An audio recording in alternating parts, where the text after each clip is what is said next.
कहते हैं परोपकार यानी दूसरों का भला करने से बड़ा कोई धर्म नहीं। नमस्ते दोस्तों, माइंडफुल वॉइज की इस सीरीज में आपका स्वागत है। ये कहानी है कुछ लोगों की जो अपनी पैदल यात्रा से वापस लौट रहे थे।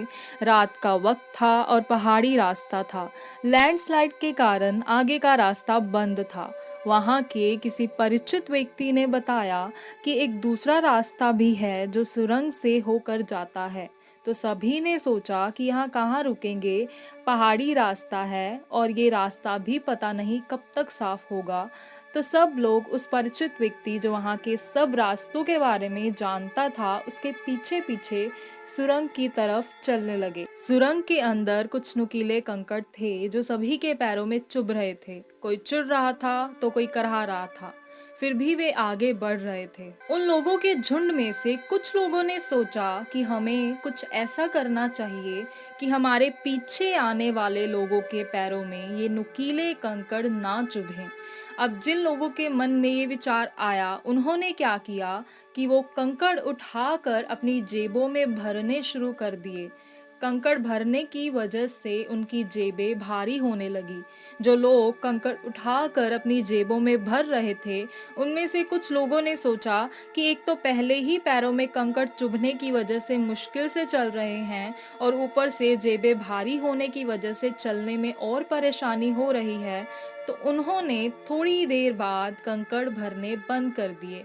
उनमें से एक दो लोग ही रह गए थे जिन्होंने अपना कंकड़ भरने का काम जारी रखा। लंबा रास्ता तय करने के बाद सुरंग खत्म हुई। अब जिन्होंने अपनी जेबों में कंकड़ भरे थे उनको अपनी जेबें तो खाली करनी ही थी, तो उन्होंने अपनी जेबों से कंकड़ निकालने शुरू कर दिए।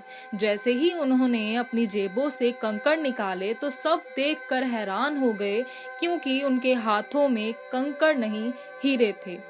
ये कहानी सिर्फ उन लोगों की नहीं है, ये कहानी हम सब की भी है।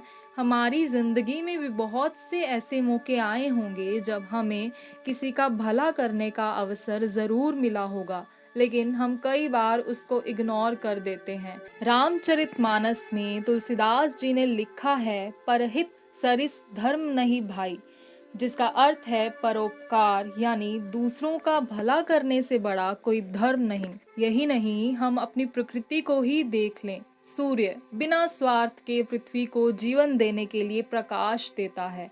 चंद्रमा अपनी किरणों से सबको शीतलता प्रदान करता है। वायु अपनी प्राण वायु से संसार के प्रत्येक जीव को जीवन प्रदान करती है। वही बादल सभी को जल रूप अमृत प्रदान करते हैं, वो भी बिना किसी स्वार्थ के। इसके बदले वे हमसे कुछ भी अपेक्षा नहीं करते। इस कहानी में दो तरह की मानसिकता के लोग थे। एक वे जिनको कंकड़ चुभने की वजह से पीड़ा हो रही थी, लेकिन वे दूसरों की परवाह किए बिना आगे बढ़ रहे थे। और दूसरे वे लोग थे जिन्होंने यह सोचा कि हमें तो पीड़ा हो रही है, लेकिन हम कुछ ऐसा करें कि हमारे पीछे आने वालों को परेशानी ना हो। और जब हम निस्वार्थ भाव से किसी का भला करते हैं तो उसका अच्छा फल हमें ज़रूर मिलता है। जब भी हमें मौका मिले, समझदारी के साथ निस्वार्थ भाव से जितना हम किसी की मदद कर सकते हैं, हमें ज़रूर करनी चाहिए। क्या आपने कभी इस पर विचार किया है? और अगर नहीं तो ज़रूर विचार करें। इस कहानी से आपने क्या सीखा, कमेंट करके ज़रूर बताइएगा। मिलते हैं अगली कहानी के साथ, और इस कहानी को लाइक करें, शेयर करें और चैनल को ज़रूर सब्सक्राइब करें। धन्यवाद।